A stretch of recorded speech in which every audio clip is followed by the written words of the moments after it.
네, 안녕하세요. 저는 오늘 관객과대화 진행을 맡은 진행이라고 하고요. 아마도 제가 재작년에 그 사삼을 다뤘던 다큐멘터리죠. 김성만 감독님의 돌들이 말할 때까지 배급과 마케팅을 진행했어서 그 연으로 초대해 주신 것 같습니다. 여러분들이 보신 두 편의 단편 감독님들과 함께 관객과대화 진행할 텐데요. 마지막 시간까지 자리에 함께 해주시고 소감과 질문도 많이 나눠주시면 감사하겠습니다. 재밌게 보셨나요?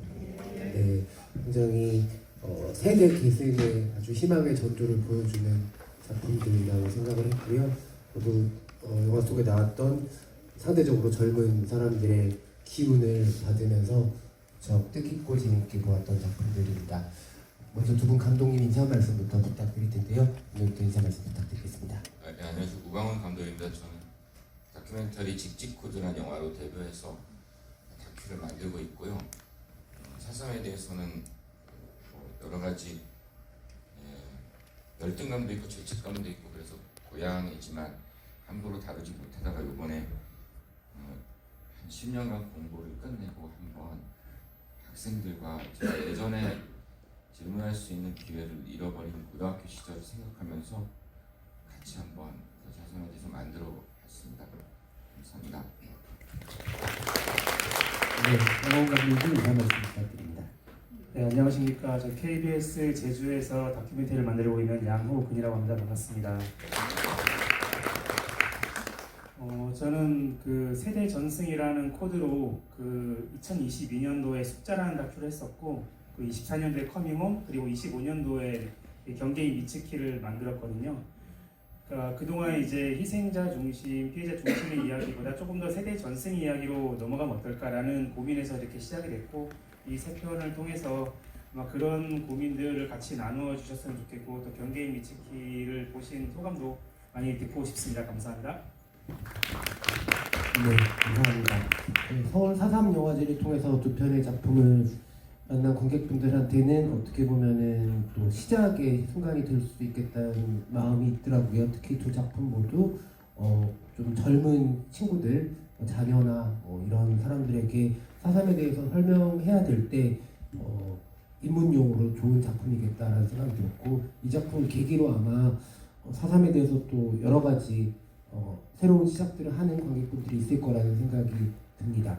이렇게 스크린 통해서 영화를 관객분들한테 선보이는 경험은 감독님들한테는 늘 특별한 순간일 거라고 생각을 하는데요. 앞서서 이 작품들 시작하게 된 연유를 간단하게 말씀해 주셨는데, 완성까지 이르는데 물론 장편도 마찬가지겠지만 단편에도 여러 가지 선택과 또 포기와 의지의 순간들이 있기 마련이거든요. 이 작품들 각각 완성하시면서 어떤 부분에 가장 공을 들이셨고 또 힘든 순간이 있었다면 어떤 순간들이었는지도 여쭤보고 싶습니다. 양홍 감독부터 여쭤볼까요? 일단 제가 커밍홈 이후에 또 조금 더 젊은 세대 이야기를 듣고 싶다라는 생각이 들었었어요. 그래가지고 24년도에 그 내년도 사삼 다큐를 또 제가 제작을 하게 돼서 그 회사에서 무엇이든 좋으니까 일단 만들어봐라 얘기를 들어서, 그러면 어떤 이야기를 이번엔 조금 꺼내보면 좋을까. 주변에 일단 소소문한 게 젊은 세대 중에서 혹시 그런 이야기를 나눌 수 있는 사람이 있었으면 좋겠다. 그래서 그런 혹시 기회가 있으면 좀 시간을 만들어 달라 했더니, 일본에서 이제 그 사삼을 생각하는 모임이라고 해서 사삼을 공부하는 모임이 있었던 거예요. 그 모임이 마침 제주도에 이렇게 어떤 견학식으로 온다고 해서 그 친구들을 한번 만나고 싶다 해서 그 친구들 만나게 됐고, 거기서 미츠키라는 친구가 제주대학교에서 간호학과 다니고 있다는 사실을 알게 되고, 이 친구가 제주도에 오게 된 이야기도 들으니 그럼 이 친구가 어떻게 이렇게 제주도까지 오게 됐는지 그 과정을 거꾸로 한번 좀 따라가고 싶다라는 생각이 들어서 이 이야기를 시작하게 됐어요. 근데 그 과정에서 가장 어려웠던 건 여전히 이 이야기를 꺼내는 걸 되게 조심스러워했다는 거예요. 그 어머니를 만났는데 일단 그 KBS라는 공중파에서 방송이 되면 이 이야기가 다 사람들이 알게 될 텐데 그 이야기를 어떤 식으로 접근을 하는 것이냐부터 시작해서, 그리고 그럼 그 과정에서 자기들이 이제 그 어떤 것을 이제 취사 선택해서 다루는지를 볼 수 있냐, 이런 것들을 여전히 일본에서는 그 제일동포 사회에서는 두려움을 갖고 있다는 것을 느꼈어요. 그래가지고 제가 최대한 그 두 분의 이야기를 계속 들어주고 그분들의 뭔가 뭔가 그 신뢰감을 주려는 어떤 그런 노력을 되게 많이 기울였던 것 같아요.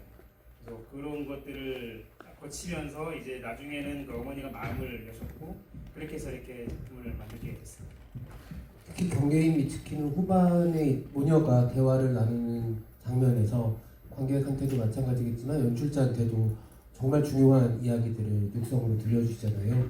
그런 것을 보면서 그 40분이라는 시간이 어떻게 보면 그렇게 길지는 않은 시간인데 그 안에서 인물의 마음이 열리는 순간에 감독님이 끝까지 목도하셨구나라는 생각이 들어서 그렇죠.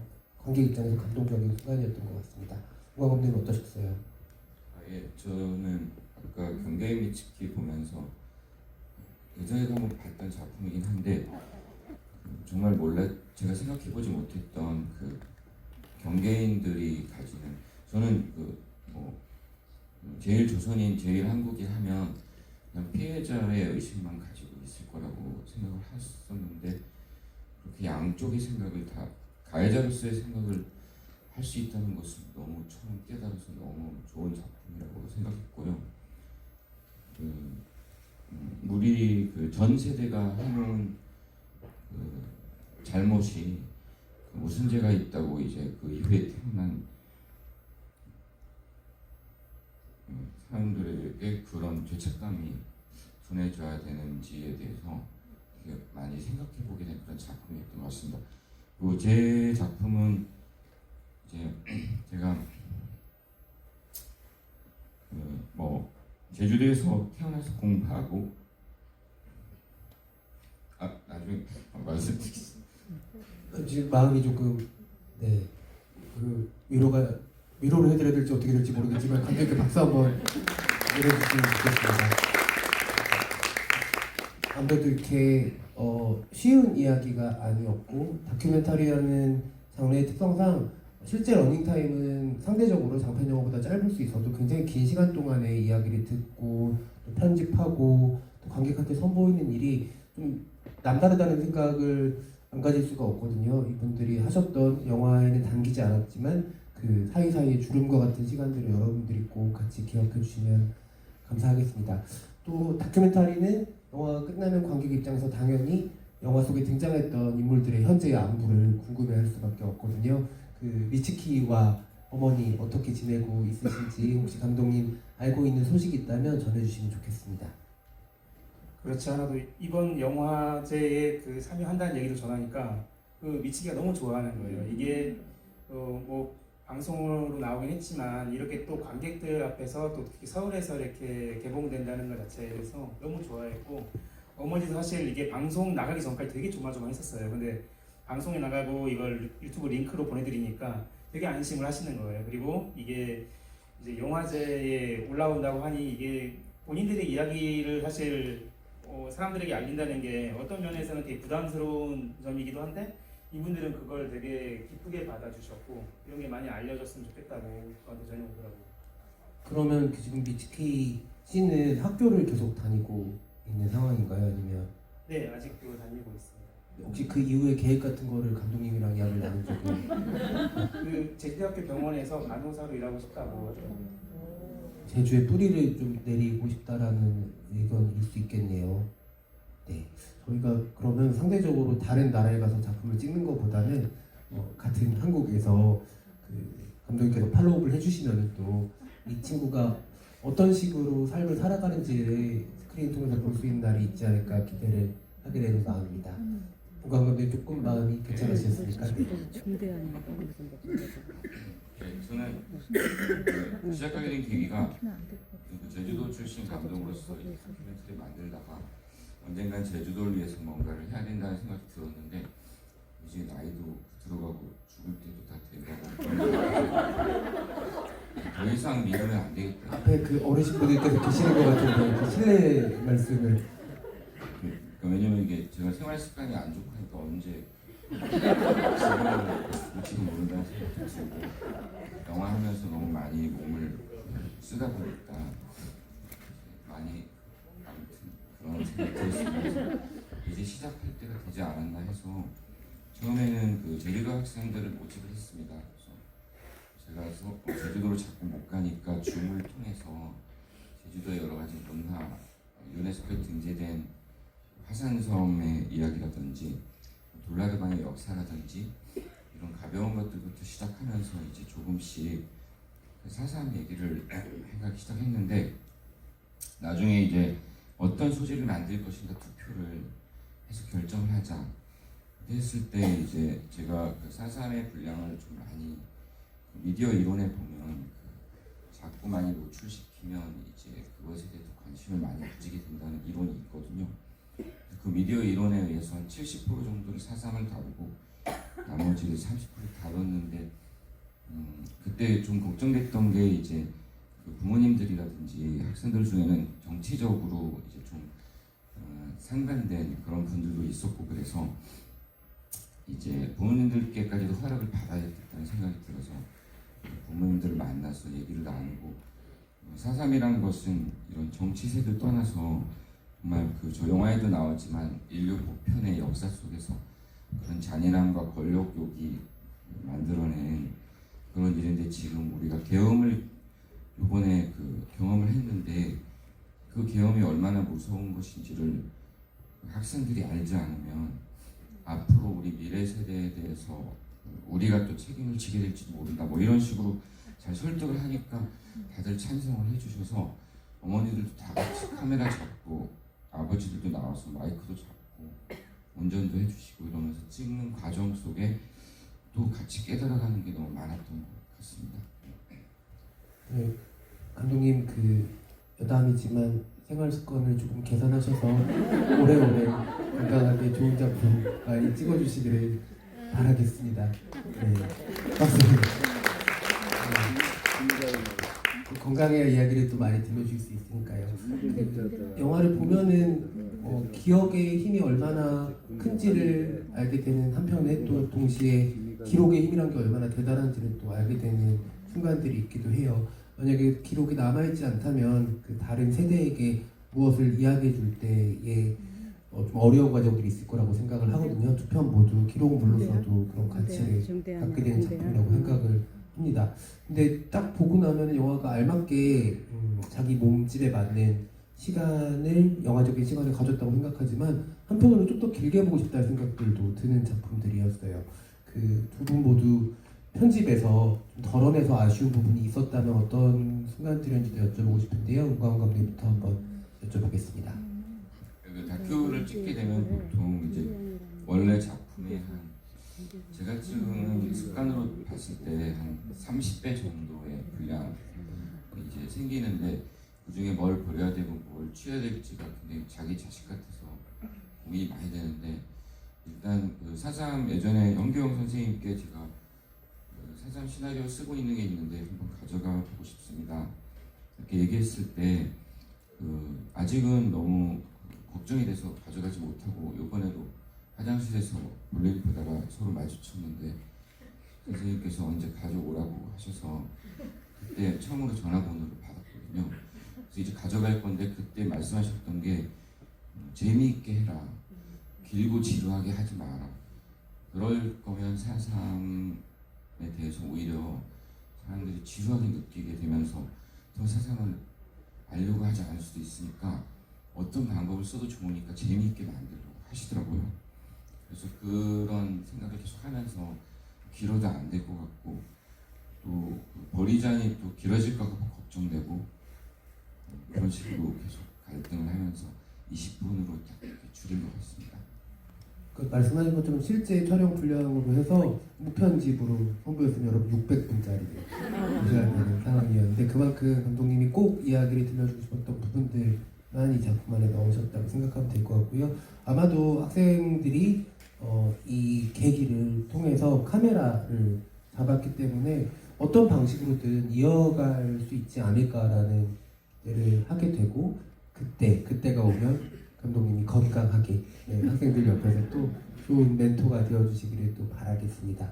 그 영훈 감독님 같은 경우 이 작품이 또 방송 다큐잖아요. 그 방송 다큐는 그 시간상의 제약이 있을 수밖에 없어서 더 아쉬운 부분이 많았을 것 같아요. 특히 경계인 미츠키는 의도하지 않았지만 이를테면은 그 영화에서 관객이 기대하게 되는 드라마틱한 순간들도 되게 좋은 식으로 돌출이 되는 작품이기도 하거든요. 어떤 부분들이 좀 최종 버전에서 아쉬우셨나요? 사실 방송 다큐멘터리에서 가장 아쉬운 점은 촬영할 수 있는 기간이 일단 짧다는 게 가장 커요. 사실은. 왜냐하면 저희는 예산이 이제 확보가 되고 그다음 그 기획안이 올라가서 그 다음에 이제 작품이 시작되는 거지 그 전부터 뭐 찍고 있으면 안 되거든요.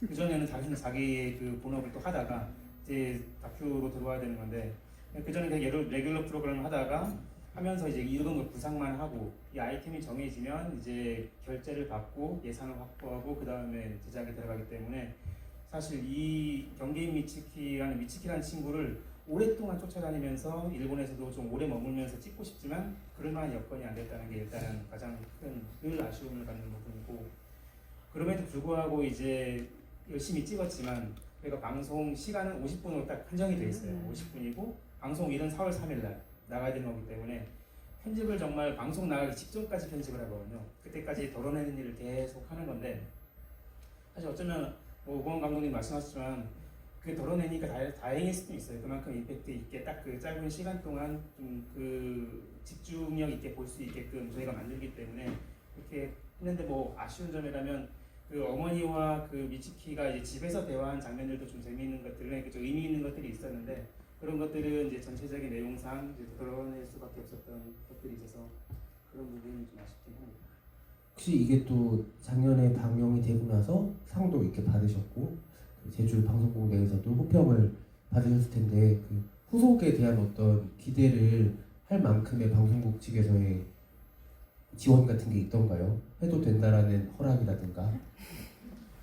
이거 해도 된다는 허락에는 거의 이제 당연히 4.3 때가 되면 네가 하겠거니 그렇게 생각을 하고 올해도 그래서 4.3 다큐를 또 했거든요. 저번 주에 또 방송이 하나 나갔고 또 관심 있으신 분들은 또 이제 공인 해제라는 타이틀로 또 나갔기 때문에 한번 봐주시면 더 감사하겠습니다. 네, 그 감독님 전문 적임자로 이제 그 평가를 받으셨으니까 그래도 내년에도 감독님께 그 맡겨질 일일 테니까 긴 기간 동안 마음의 준비를 잘 하고 계시면 저희가 반가운 작품을 만날 수 있겠네요. 관객분들이 이 작품 어떻게 보셨는지 그리고 두 분 감독님께 궁금한 게 어떤 것들인지 편안하게 이야기 나눌 수 있는 시간으로 진행을 하려고 합니다. 자리에서 손을 살짝 들어주시면 스태프께서 마이크를 전달해 드릴 텐데요. 더 많은 분들이 질문을 하실 수 있게 질문은 한 가지씩만 해주시면 감사하겠습니다. 질문이나 소감 들려주실 분 계실까요? 네.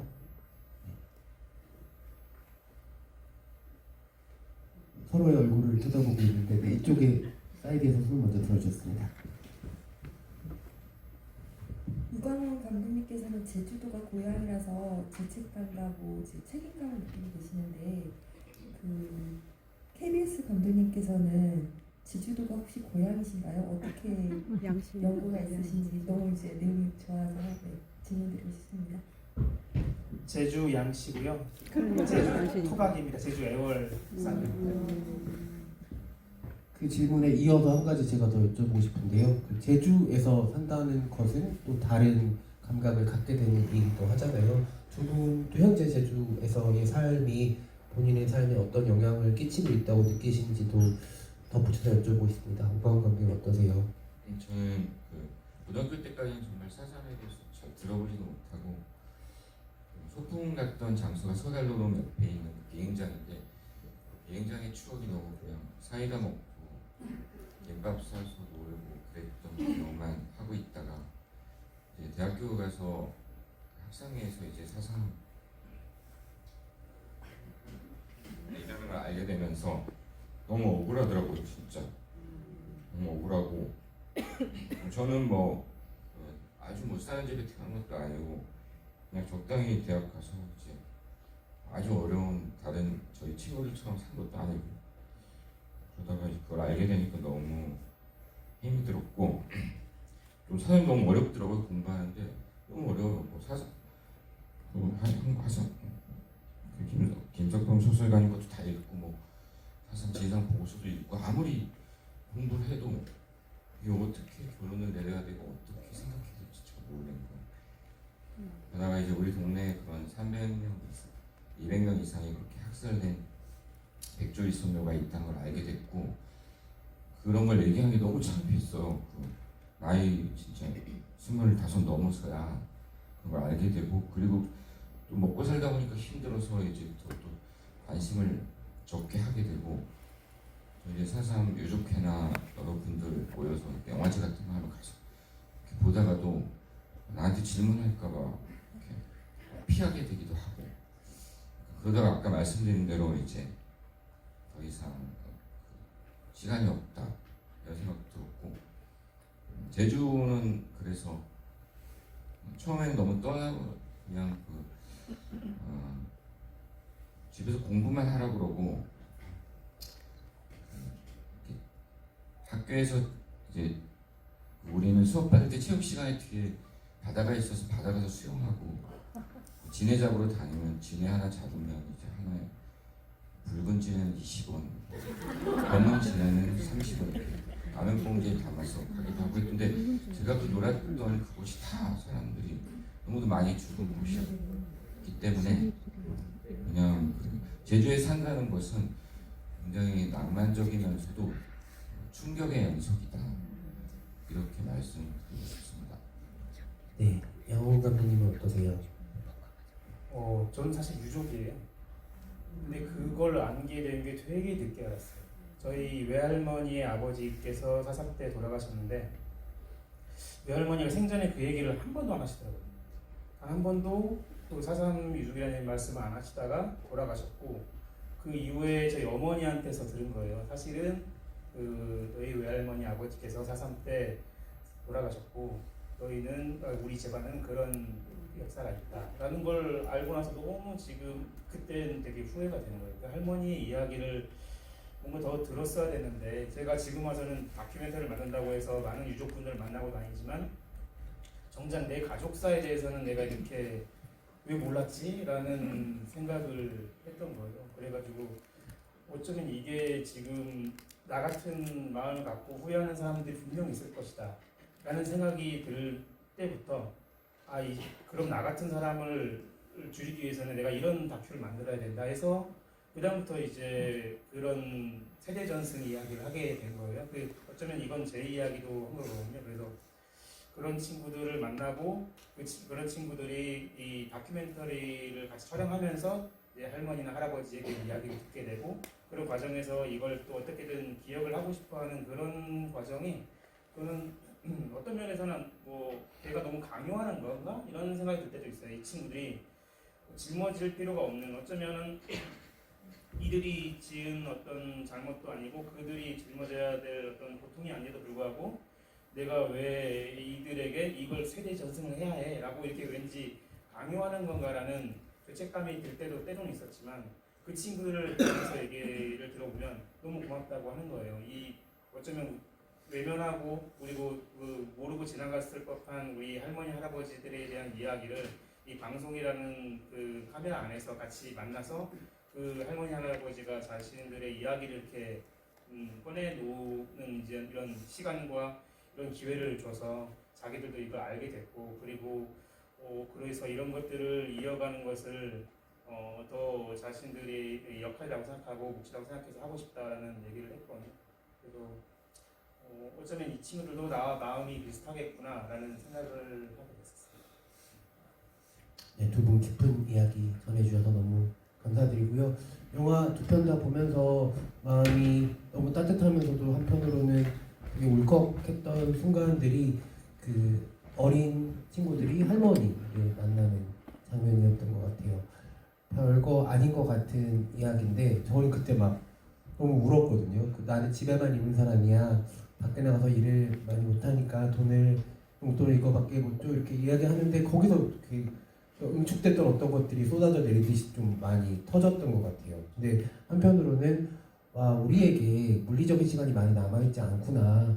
100세 시대가 되었다고 하지만 저 할머니들의 연령대가 이제 90대가 되어 간다는 것은 창작자들한테도 어떻게 보면 굉장히 조바심이 날 수밖에 없는 상황이기도 하고 그렇기 때문에 영화가 되었건 방송이 되었건 아니면 육성을 담는 기록물이 되었건 기록이 무척 중요한 작업이겠구나. 그리고 두 분 모두 상대적으로 젊은 세대들한테 이 경험을 같이 할 수 있게 해주신 것들이 진짜 세대전승이라는 측면 안에서 너무 감사하다는 마음도 들었던 것 같습니다.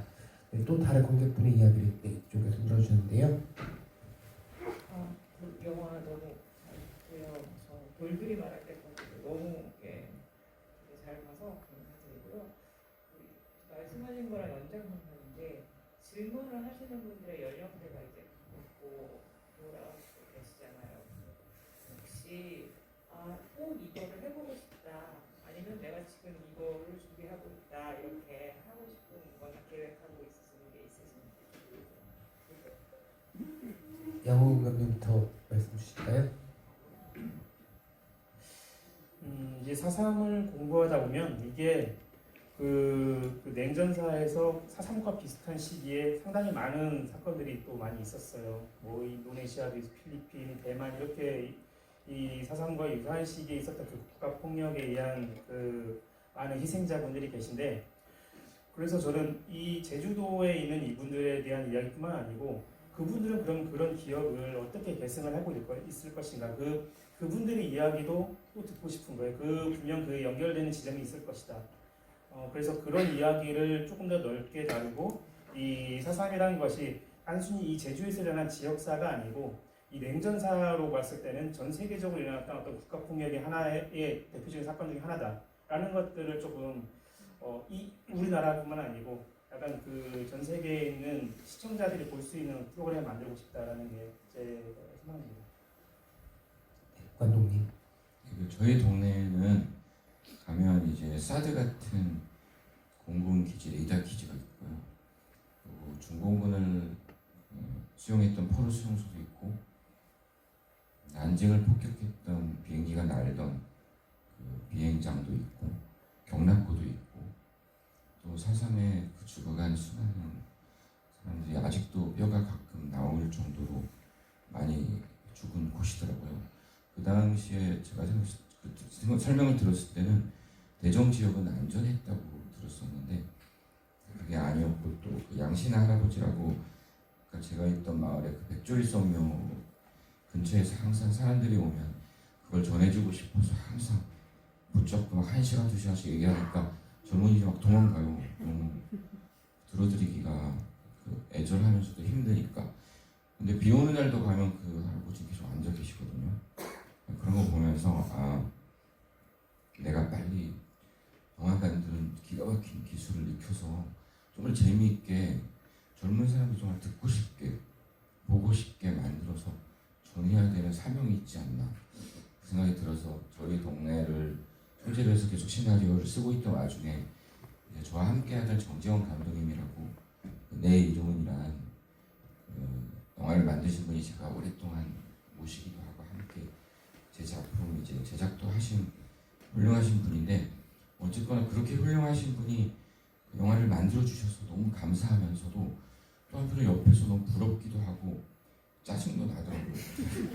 난 왜 이렇게 못나서 감독님보다 빨리 내가 그래도 고향인데 왜 선수를 뺏겼지? 이런 생각 잠깐 귀엽게 한 적도 있었고, 그런데 아무튼 이번에 그 정재원 감독님이 만드신 내 이름은 제가 또 저를 키워준 영화사에서 만든 거니까 많이 호응해 주시고, 또 제가 지금 쓰고 있는 시나리오도 이 순간에 사실은 제가 심리적으로 이 다큐가 정말 어디엔가 보여질 때는 이 말을 꼭 해야겠다. 저도 뭐 어디서 크게 투자도 안 해줄 것 같고, 뭐 제주도도 여기저기 가지고 돌아다녀 봤는데 크게 뭐 예전에 제주 떡에 관한 다큐 만들 때도 제주도에서 안 도와줘가지고 전라도 가서 잘 나오니까 또 신문에 왜 제주도가 안 도와줬나 해서 그걸 만회하려고 뭘 찍고 싶냐고 제주도에서 찾아왔길래 제주도 그러면 술 찍고 싶다 하니까 또 술을 찍게 해주셔서 그것도 이제 보여드리려고 하는데요. 어쨌거나 제가 연습하고 좋은 영화 만드는 기술로 이 역사를 정말 잘 알려서 왜 알려야 되는지, 왜 알아야 되는지, 왜 자꾸 꺼내야 되는지는 얘기하지 않고 자꾸 꺼내기만 하는 것도 문제인 것 같아요. 그냥 감성적으로 소비하고 저처럼 눈물이나 흘리면서 끝나고 이러면 안 되니까 그런 것들을 잘 사명감을 가지고 수행해야겠다 이런 생각을 하고 있으니까 여러분들도 저희 같은 가수들이 열심히 할 때 많이 도와주십시오. 두 분 모두 계속 뜻깊은 작업을 이어가겠다는 마음이 아주 충분하신 것 같아서 여러분들이 아마 박수 소리에 그 응원을 담아서 전달드렸을 거라고 생각을 하고요. 어쩌다 보니까 오늘 오가훈 감독님의 평생을 들은 것 같아가지고 어린 시절부터 지금까지 어떤 슬픔, 분노, 자신에 대한 귀여움 여러 가지를 들은 것 같아서 재미있는 시간이 된 것 같습니다. 또 다른 관객분 계실까요? 뒤쪽에 드리고 앞쪽에도 드릴게요. 네, 안녕하세요. 그 영상에서 학생들이 이제 한 할머니를 찾아가서 이제 질문을 하고 이야기를 듣잖아요. 근데 그 전에 사실 질문을 하는 태도, 그리고 질문의 방향성, 그리고 어떤 자세로 증언자 이야기를 들어야 하는지 이런 교육이라고 했나? 사전 어떤 워크숍 혹은 교육이라면 교육 이런 것들을 같이 고민하는 자리가 있었을지 궁금합니다. 예, 사실 저는 이렇게 생각했습니다. 저도 이제 딸아이가 있는데 아빠가 뭐 진지한 얘기 할 때도 막 머리도 긁고 막 딴짓도 하고 남자친구랑 통화도 하고 뭐 욕도 하고 막 반항도 하고 이렇게 하는 게 어떻게 보면 그 세대들의 특성이 아닐까라는 생각이 들어서 일단 그 줌을 통해서 4.3에 대해서도 열심히 공부하고 서로 질문도 주고받고 이렇게는 했지만 그 시기가 지나고 다큐에 같이 투입돼서 할 때만큼은 그냥 놔두자 어떻게 하는지도 관찰하고 싶었어요. 어떤 반응을 보이는지 할머니에게 어떤 질문을 하는지 지금 우리 20대가 너무 이대남들이라고 있는데 너무 생각이 달라요 저하고. 물론 그분들의 그 친구들의 생각도 존중하거든요. 존중하지만 왜 이렇게 다를까? 약간 서러울 때도 있고 좀 안타까울 때도 있는데 또 어떨 때는 서러워하고 안타까워하는 나 자신이 내가 뭔가 좀 너무 자기 고집이나 어떤 것에 빠져 있는 건 아닐까. 그래서 그 20대와 소통하는 방법을 10대와 소통할 때 가장 중요한 게 자율성이라는 생각이 들어요.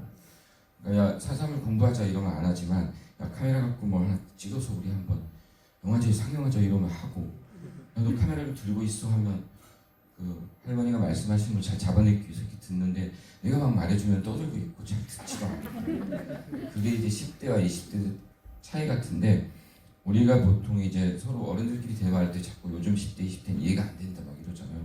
너무 이해가 안 돼. 어제도 저녁에 우리 친구들이 하는 말이 다 그 얘기예요. 요즘 너무 이해가 안 되는데 어떻게 그렇게 생각할 수가 있지? 어떻게 뭐 예를 들면 존중하지만 미국이 이란을 침공한 것을 찬성할 수가 있지? 어떻게 파병해야 된다고 20대나 10대들이 말할 수 있지? 그럼 너무 의아해하는 거예요. 그럼 우리가 한 그만큼 그 젊은 세대들을 과연 우리가 이해하려고 그 안에 빠져서 커뮤니케이션 하려고 해봤는가 그런 반성이 많이 들고 아직도 저는 이렇게 얘기 나눌 때 다행히 이 다큐를 통해서 우리 여기 주인공 친구들 너무도 대견스럽게 어떻게 보면 그 친구들 덕분에 내가 여기에 앉아서 내 얘기를 이렇게 할 수 있는 거라서 너무 감사하고 할머니 할아버지들 거기 나오시는 분들도 전화 오셔서 이번에 그 추념식 때 참석하셨거든요 할머니가. 그래서 너무 좋으셨다고 이렇게 전화가 자꾸 오세요. 할머니가 한번 얘기하면 2시간씩 얘기하세요. 저는 너무 좋은 기회라고 생각하고 이제 녹음을 시작해서 할머니가 말씀하신 걸 뭐 하나라도 잡아내려고 노력을 하는데 나는 왜 이렇게 할머니가 아무리 오래 얘기해도 지루하지 않는 사람이 됐을까? 그런 원리를 20대나 10대들에게 어떻게 잘 적용해서 내가 아무리 오래 얘기해도 듣고 싶어하고 녹음까지 하면서 하게 만들 수 없을까? 그 할머니의 노하우를 정말 배우고 싶다. 약간 이런 생각이 들었는데 우리가 소통하려면 정말 여러 가지 노력을 정말 해야 된다는 그런 생각을 하면서 끝으로 어쨌거나 그 태도나 이런 거에 대해서는 전혀 교육하거나 말하지 않고 단 이제 화면에 찍혔을 때 막 발을 긁고 있다든지 잠깐 이게 좀 딴짓해서 너무 관객이 저거는 좀 이해 못 해줄 것 같아. 난 이해가 되는데 나는 이 딸아이가 그런 걸 많이 했으니까 이해가 되는데 혹시 관객분들 중에 그런 걸 이해 못 할 수도 있잖아요. 할머니는 막 과거에 정말 시체 더미 속에서 기어 나오시던 얘기를 하고 있는데 누군가는 그 얘기보다는 이제 뭐 다른 것에 좀 신경을 쓸 수도 있고 한데 그런 것들에 대해서는 좀 편집해서 조금 걷어내긴 했지만 그렇게 많지는 않았고 일단은 그렇게 교육은 하지 않은 것 같습니다. 아마 많은 분들이 궁금해하실 수밖에 없는 의문일 것 같아요. 구술자가 있고 구술 기록자가 있고 그리고 구술 기록자가 창작자가 되는 경우가 있고 그거를 이제 관객이나 독자의 입장에서 읽어내야 하는 대중이 있기 마련인데 작년에 그 김승옥 문학상 대상을 받았던 최은미 작가의 김춘혁이라는 단편 소설이 사북대의 구술자와 구술 기록자의 이야기를 다룬 소설이거든요. 아마 여기 있는 창작자분들 두 분 감독님은 구술 기록자로서의 그 마음과 태도에 대해서 항상 유념하셔야 될 것 같아서 양호 감독님은 듣는 자로서 또 들은 다음의 것을 창작물로 만들어내는 사람으로서의 어떤 마음가짐들을 가지고 계신지 또 덧붙여서 여쭤보겠습니다. 저도 마찬가지긴 하지만 그 미치키와 엄마의 대화에 전혀 개입을 하지 않는 것을 원칙으로 했어요. 그분들이 저는 그냥 그 장소에만 그분들을 끌어 놓는 거예요. 그러면 그분들이 알아서 그 한인타운을 걸으시면서 자기들의 그 과거와 현재를 이야기하고 누구를 만나고 그런 상황들은 전부 다 우연에 의해서 생기고 그렇게 하다가 그 우연이 아주 좋은 우연이 생기면 그것은 이게 좋은 이야기를 또 우리가 담았구나라고 해서 또 식당에 가서 식사를 하고 그럼 식당에서 대화 나누는 내용도 전혀 저희가 어떤 이야기를 해주세요 하거나 어떤 질문을 오갔으면 좋겠다는 얘기를 전혀 하지 않는 그냥 자연스럽게 그 두 분이 식사하시면서 이야기를 하라는 그냥 그 환경만 만들어준 거였거든요. 그리고 그런 다리에서의 대화 혹은 그 미치키가 어떤 그 할머니와 만났을 때 그런 대화 또 저희가 그들에게 어떤 지시를 한 적이 단 한 번도 없어요. 그냥 그걸 저는 꾸준히 관찰하고 기록하고 담자라는 게 제 생각이었고 그렇게 해서 그래도 그 상황에서 그들의 이야기를 잘 담을 수 있었던 것 같고 그것을 제가 잘 정리를 했다라고 저는 생각합니다. 말씀은 그렇게 하시지만 두 분 모두 현장에서 요동치는 마음을 잠재우려는 평정심을 계속 가지셨을 거라는 생각이 또 듭니다. 또 다른 관객분 계셨는데요. 제 뒤쪽에 먼저 드리겠습니다. 네. 앞쪽에 드리고 뒤쪽에 드릴게요. 저는 그 우광훈 감독님 다큐에서 학생들이 했던 질문을 감독님들께 여쭤보고 싶은데요. 4.3 사건에 새로운 이름을 지어야 된다면 어떤 이름을 짓고 싶은지 여쭤보고 싶습니다. 저는 사실 제가 저희 영화사에서 중정 감독님이 하시던 내 이름은이라는 영화도 이름에 관한 얘기이기도 했고 저도 그 시나리오 읽으면서 뭔가 도움이 될 수 없을까 하는 마음으로 이제 고등학생 그 당시에 그 영화에 나오는 1998년도에 고등학교를 다닌 친구들을 모아서 감독님하고 같이 토론을 해보기도 했고 또 4.3의 이름을 짓는다면 어떤 이름을 지면 좋을까 굉장히 많이 질문하면서 다녔는데 그 중에 이제 골라서 하나 넣은 게 저거거든요.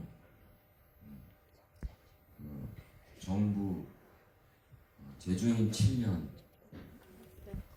시민 학살이라는 말이 너무 마음에 와닿았어요.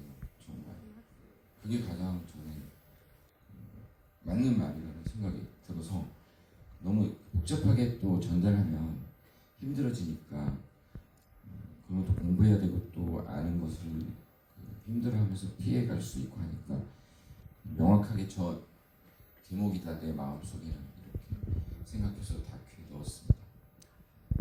네, 감사합니다. 뒤쪽에 계셨던 관객분 마이크 전달 부탁드리겠습니다. 네, 너무 잘 봤고요. 저는 간단하게 그 스쿨오브 사상에서 학생들이 처음에 제가 국회에서 투숙할 때 잠깐 봤을 때는 약간 동아리 같이 해가지고 영화 애들이 직접 기획해가지고 한 줄 알았는데 이제 감독님이 계신 줄 오늘 처음 알았습니다. 근데 이 영화를 보면서 진짜 그냥 궁금한 건데 그 학부모들의 인터뷰는 왜 하시는 거예요? 학부모들의 인터뷰요? 예. 그러니까 학부모들에게 우리가 그 기획을 제가 이제 혼자 한 게 아니라 물론 제가 이제 그 투표를 통해서 4.3을 찍자고 애들이 하기를 바라면서 이제 투표를 했는데 만약에 애들이 4.3을 안 뽑았다면 못했을 거예요. 아마 돌라르방이나 이제 그 화산섬에 대해서 했을 거예요. 근데 너무도 다행히 정말 사상을 하겠다고 하더라고요. 그 한 학생은 그 다음날 문자가 와서 저희가 유족인데 이번에 이런 공부를 통해서야 그 유족인 것을 엄마한테 들었대요. 그래서 아직도 얘기하지 않는구나. 그리고 그 취재를 하는 과정에서도 얼굴 나오면 안 된다고 하시는 분들이 되게 많았어요. 그래서 아직도 그 공포나 트라우마가 있구나 걸 많이 느꼈고, 학생들은 보통 이제 학부모님들은 저도 그렇지만 애가 한다면 무조건 뭐든지 나서잖아요. 제가 예전에 경찰서에 의경으로 근무할 때도 보면 분명 얘가 잘못해서 팬 게 확실한데도 자기는 그럴 리가 없다고 하면서 막 편드는 게 부모잖아요. 그래서 아이가 깨닫기 시작하고 아이가 뭔가를 열심히 하기 시작하면 어른들이 따라한다는 생각이 들었어요. 그래서 왜 영화도 돈 많이 벌려면 가족 영화 만들어서 애들이 따라서 엄마들이나 아빠들이 같이 보게 하라고 하잖아요. 근데 제가 일부러 그런 기법을 쓴 건 아니고 그냥 아이들이 이제 제가 막 위험하게 촬영도 시키고 막 이렇게 할 수도 있다는 그 느낌을 주면서 엄마나 아빠들도 같이 가서 찍으시죠 하니까 다들 막 하루 이틀 3일 찍었나 3일 이틀 찍고 또 며칠 있다가 이틀을 찍었는데 다 나오셔서 같이 막 카메라도 들고 이러시는 거예요. 그래서 역발상을 해야겠구나.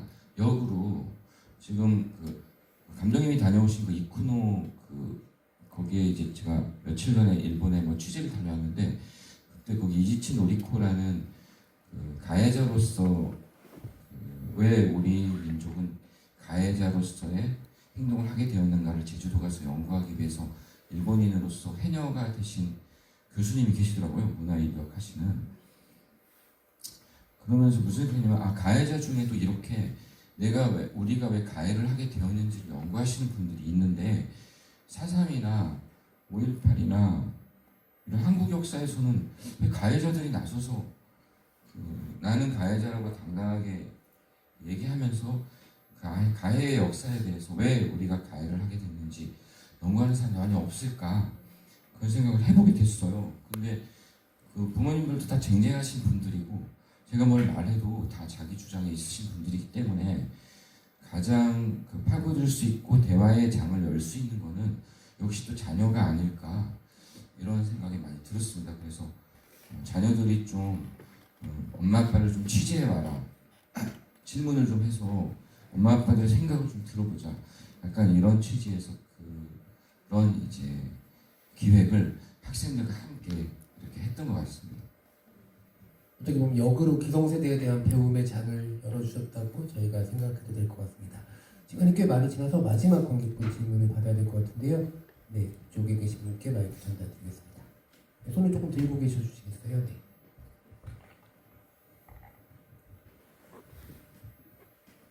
네, 저는 양홍 감독님이 B컷들을 잘 모아놓고 계신지 되게 궁금하거든요. 그러니까 양 감독님 스스로 굉장히 캐릭터가 있으셔서 본인이 주인공인 간의 고민과 작업을 하시면 굉장히 광범위한 관객을 얻으실 것 같다는 생각이 들고 그거는 우가온 감독님도 다른 시선에서 똑같다 굉장히 캐릭터 있으시다고 생각이 들어서 두 분이 혹시 오늘의 이 자리를 통해서 서로에게 카메라를 들이대실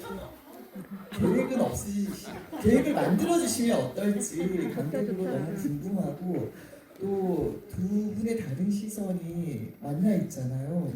그걸 혹시 없으시다면 오늘부터 진지하게 생각해 주셨으면 해서 질문 드리고 싶습니다. 갑자기 데뷔를 물어보시는데 어떻게 생각하시나요, 두 분 감독님? 제가 캐릭터가 독특해 보인다고 말씀하셔서 감사하고요. 우리 우가원 감독님께서 뭐 담아주신다면 저야 뭐 너무 영광인데. 우가원 감독님? 제가 아까 그 감독님 뒤에서 만나고 너무 좋았던 게 작품은 먼저 봤는데 뵙지를 못해서 그러다가 고향이 어디나 시하니까 애월이라고 그래서 또 애월도 놀러도 많이 가고 고향 분이 당연히 고향분이라고 생각했지만 아무튼 너무 반가웠고 또 이렇게 보시다시피 너무 이렇게 똘망똘망하시고 네, 패션도 독특하시면서 그래서 저야 뭐 제가 찍을 수 있다면 너무 좋은 또 인기도 있으시니까 또 더 재미있는 다큐를 만들어서 배우 하셔도 될 것 같고 그래서 그런 생각이 들었습니다. 그 제가 일본에 갔을 때도 그 예전에 일본의 그 가해 역사와 이제 그런 피해의 역사에 대해서 공부하러 이제 간 건데 거기에 보니까 한국의 그 7, 80년대 민주화 과정을 찍은 사진가가 계시고 또 일본의 그 여러 가지 후쿠시마 원전이라든지 일본의 아픔을 찍은 한국 사진가가 있더라고요. 그래서 그 두 분이 이제 서로 뭔가 사진과 개념을 통해서 약간 대화를 나누는 컨셉이에요. 그래서 너무 좋은 컨셉 같은데 저렇게 제안해 주시니까 우리도 혹시 이렇게 콤비를 이룰 수 있지 않을까.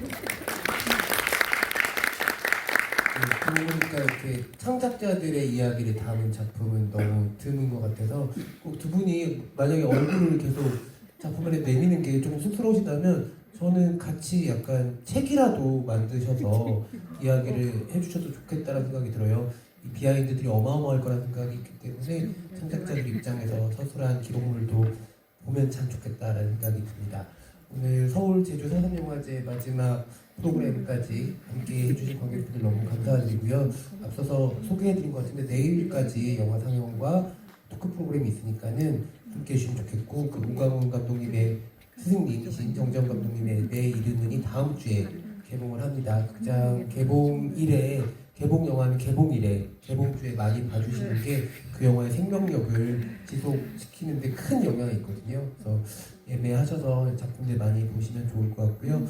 아까 말씀 중에 국제적인 학살 전쟁이 사실상 한 번도 멈춘 적이 없잖아요. 그만큼 들끓고 있는 상황인데 내일은 개봉을 할 때 현재 그 이스라엘과 팔레스타인 전쟁 때문에 가자 지구의 학살이 이어지고 있고 그 실화를 다룬 힌드의 목소리라는 작품도 개봉을 하거든요. 그런데 영화가 또 내가 못 보는 세상을 보여줄 수 있는 창이 될 수도 있다고 생각을 하기 때문에 오늘 이 자리를 통해서 영화가 알려준 새로운 것들을 느끼신 분들은 다음 주에 개봉하는 두 편의 개봉 영화에도 관심 가져주시면 감사하겠습니다. 마지막으로 두 분의 끝인사 말씀 청해드리면서 자리 마무리하겠습니다. 네, 너무 말씀 오래 들어주셔서 감사드리고 이렇게 학생들과 할머니 그리고 할아버지가 이렇게 합심해서 찍은 영화가 그래도 이렇게 다들 모여서 말을 할 수 있는 자리가 생겨날 줄 정말 몰랐었어요. 근데 이런 자리가 마련돼서 너무 감사드리고 제가 이제 하려는 제주도 4.3에 관한 영화 제목은 비바리라는 작품입니다. 비바리. 비바가 더 살아나다잖아요.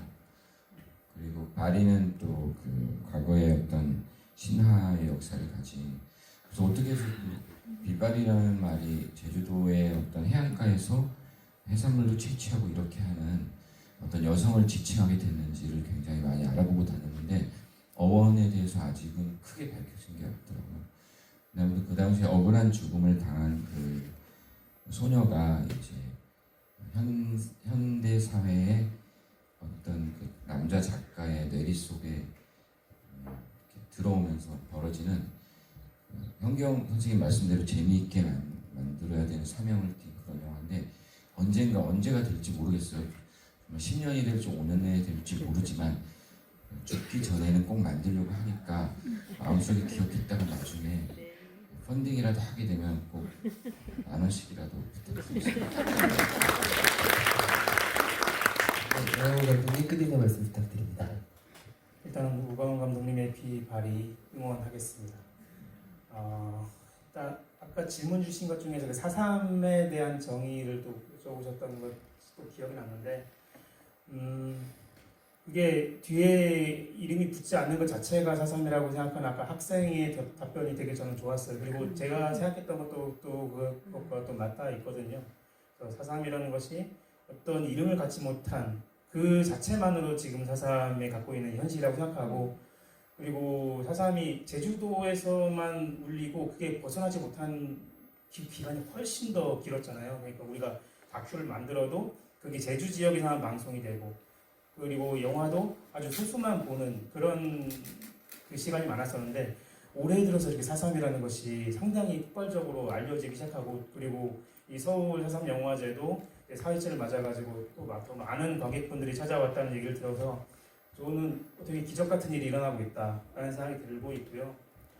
그리고 제가 그 올해 4.3 다큐 만들었던 게 그 봉인 해제라는 다큐멘터리인데 이게 제주도에서만 방송이 됐어요. 그 다큐멘터리. 그런데 이게 어떤 내용이냐면 36년 전에 1990년에 그 최초의 4.3 다큐가 만들어져요. KBS에서.